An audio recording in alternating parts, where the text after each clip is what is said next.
مسلمان بچے کی خوش قسمتی اور کافر بچے کا کیا صورت ہے؟ کافر بچے کو کچھ نہیں ہوتا انشاءاللہ بے فکر ہے. مسلمان بچے کی بھی کوئی خوش قسمتی نہیں ہے, پوری زندگی وہ شرک میں مبتلا رہتا ہے مسلمان گھر میں پیدا ہو کے. خوش قسمتی اس کی ہے چاہے وہ کافر کے گھر پیدا ہوا چاہے مسلمان کے, کہ اسے قرآن کی توحید کا پتہ چلتا ہے. ورنہ بد قسمت تو زیادہ مسلمان کا بچہ ہے تک صحیح حقیقی دعوت نہیں پہنچی, وہ اہل الفطرہ میں آتے ہیں, ان کی گرفت نہیں ہوگی. اس لیے آپ ٹینشن نہ لیں, اپنے بچوں کی فکر. یہ مسلمانوں کے بچوں اور کافروں کے بچوں کے قسمت اور بد قسمتی کا فیصلہ کرتے ہوئے کہتا ہے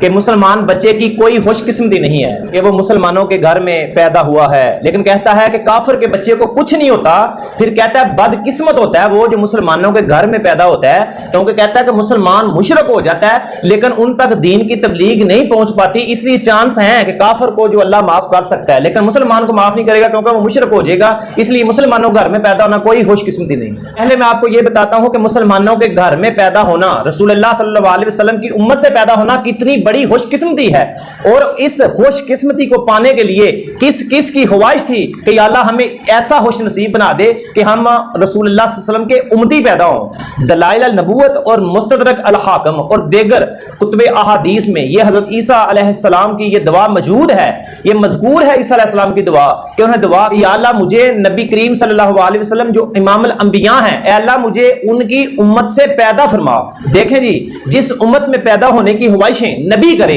اور یہ بدبخت یہ جیلم کا کتا یہ کہتا ہے کہ مسلمانوں کے گھر میں پیدا ہونا کوئی قسمت کی بات نہیں, کوئی خوش قسمتی نہیں, اور مسلمانوں کے بچوں پر مسلمانوں کی قسمت پر کافروں کو ترجیح دے رہا ہے. ترمذی شریف کی ایک حدیث ہے کہ ہر بچہ بے شک فطرت پر پیدا ہوتا ہے, اس کے ماں باپ اس کو یہودی یا نصرانی بنا دیتے ہیں, لیکن ایک بچہ یہودیوں یا نصرانیوں گھر میں پیدا ہوا, ظاہر ہے اس کے ماں باپ اس بچے کو یہودی بنائیں گے یا نصرانی بنائیں گے, تو کتنی بڑی خوش قسمتی ہے مسلمانوں کی کہ ہمارے جو ماں باپ ہیں وہ بھی مسلمان ہیں, رسول اللہ صلی اللہ علیہ وسلم کے امتی ہیں, اور ہم مسلمانوں کے گھر میں پیدا ہوئے تو وہ ہمیں پکا اور سچا امتی بنا دیں گے رسول اللہ صلی اللہ علیہ وسلم کا. پھر یہ کہتا ہے کہ کافروں کے جو بچے ہیں نا یہ خوش قسمت ہیں کیونکہ ان تک جو ہے نا رسول اللہ صلی اللہ علیہ وسلم کے جو دین اسلام کی تبلیغ ان تک نہیں پہنچی, اس لیے وہ بچ جائیں گے. لیکن رسول اللہ صلی اللہ علیہ وآلہ وسلم کا فرمان عالی شان ہے کہ کوئی خیمہ اور کوئی مٹی کا مکان باقی نہیں رکھے گا مگر اللہ تعالیٰ وہاں اسلام کو داخل کر دے گا. اب رہا اس کی تیسری بات کا جواب جو اس نے کہا کہ سارے مسلمان مشرک ہو جاتے ہیں. اب دیکھتے ہیں کتب احادیث کے رسول اللہ صلی اللہ علیہ وسلم کے فرمان عالی شان سے کہ یہ شرک کے فتوے لگانے والے کون ہیں جو مسلمانوں پر شرک کے فتوے لگاتے ہیں. صحیح ابن حبان جلد 1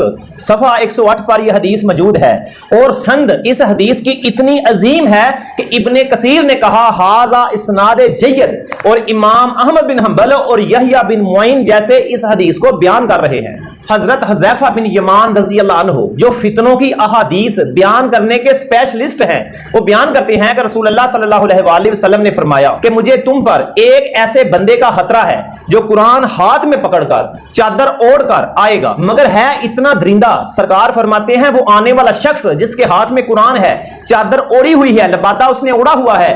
وہ اتنا درندہ صفت کہ مجھے اس کا خطرہ ہے اپنی امت پر. رسول اللہ صلی اللہ علیہ وسلم فرمانے لگے کہ چادر وہ اسلام کی اوڑھے گا, درس وہ اسلام کا دے گا. پتا چلا کہ کچھ لوگ جو اسلامی لبادے میں قرآن پکڑ کر اور درس جو دے رہے ہوں گے نا وہ شیطان کا درس دے رہے ہوں گے. حضور صلی اللہ علیہ وسلم نے فرمایا کہ اللہ اسے جہاں چاہے گا لے جائے گا, پھر وہ اپنا لبادہ اتار دے گا, قرآن کو پیٹ پیچھے پھینک دے گا. پھر حضور صلی اللہ علیہ وسلم نے فرمایا کہ جب وہ قرآن کو پیٹ پیچھے پھینک دے گا اپنے ہمسایوں پر تلوار تان لے گا اور ان میں جو شرک کی جو بنیاد ڈھونڈے گا, شرک کی وجہ ڈھونڈے گا, اور وہ اپنے ہمسائے پر حملہ کر دے گا اور کہے گا کہ یہ مشرک ہو چکا ہے اور وہ یہ توحید کا علم بردار ہو کر مسلمانوں کو قتل کرے گا ان پر شرک کے فتوے لگا کر. تب حضرت حذیفہ بن یمان رضی اللہ عنہ نے پوچھا یا رسول اللہ صلی اللہ علیہ وسلم جس زمانے کی آپ ہمیں غیب کی خبر دے رہے ہیں اس زمانے میں دو پارٹیاں ہوں گی, ایک ہوگا ظالم ایک ہوگا مظلوم, ایک ہوگا قاتل ایک ہوگا مقتول, ایک قرآن ہاتھ میں پکڑ کے آنے والا اور قتل کرنے والا ہوگا, اور دوسرا ہوگا جو شرک کی وجہ سے جس پر شرک کا فتویٰ لگا ہے, شرک کا الزام لگا ہے, وہ قتل ہونے والا. تو سرکار یہاں پارٹیاں ہو جائیں گی دو,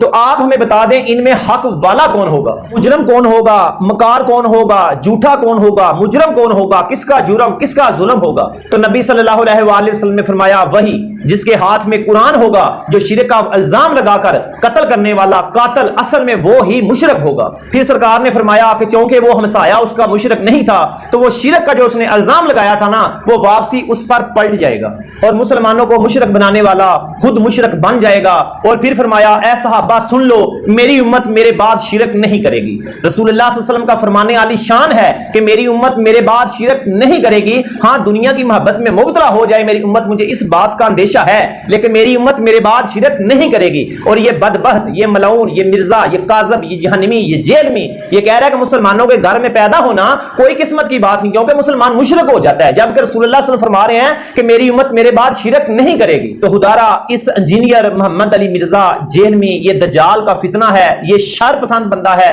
یہ فتنہ انگیز بندہ ہے، فرقہ واریت پھیلانے والا بندہ ہے، شیطان کا چیلا ہے. اس کی تعلیمات سے، گمراہ کن تعلیمات سے اپنے آپ کو، اپنے بچوں کو، اپنے پیاروں کو جو دور رکھیں اور مسلک حق اہل سنت و جماعت اس کو مضبوطی کے ساتھ پکڑ لیں. کیونکہ رسول اللہ صلی اللہ علیہ وسلم نے فرمایا کہ جب فتنے برپا ہوں گے تو میری اور میرے خلفائے راشدین کی سنتوں کی اتباع کرنا. تو یقیناً خلفائے راشدین کی سنتوں کی اتباع والی جماعت صرف اہل سنت و جماعت ہے. اس جماعت کے ساتھ جڑ جائیں. اور رسول اللہ صلی اللہ علیہ وسلم نے فرمایا تھا کہ جماعت سے جو کٹ جائے گا وہ گمراہ ہو جائے گا. اور ایسا نہیں ہوگا کہ گمراہی میری امت کی میجورٹی پر، گمراہی میری امت کی بڑی جماعت پر غالب نہیں آ سکتی. اور آپ اس حدیث کے روح سے دیکھ لیں، سب سے بڑی جماعت جو ہے نا فقہ حنفیہ ہے. اہل سنت و جماعت حنفی، رضوی، بریلوی ہیں، میجورٹی ہے پوری دنیا میں. ترکی دیکھ لیں، شام دیکھ لیں، یمن دیکھ لیں، میجورٹی ہے. تو جب بڑی میجورٹی اہل سنت و جماعت کتب حدیث میں ذکر موجود ہے اور رسول اللہ کا فرمان موجود ہے کہ گمراہی بڑی جماعت پر غالب نہیں آ سکتی، ہاں جو جماعت سے کٹ جائے گا وہ گمراہ ہو جائے گا. اس لیے اس بڑی جماعت کے ساتھ جڑ جائیں. یقیناً آپ کو رسول اللہ صلی اللہ علیہ وسلم کی نموز، ختم نبوت، صحابہ کے فضائل، رسول اللہ صلی اللہ علیہ وسلم کی شان کریمی اور ہر ایک چیز کی محبت، پیار، ہر جو چیز ہے نا وہ اسی مسلک میں ملے گی.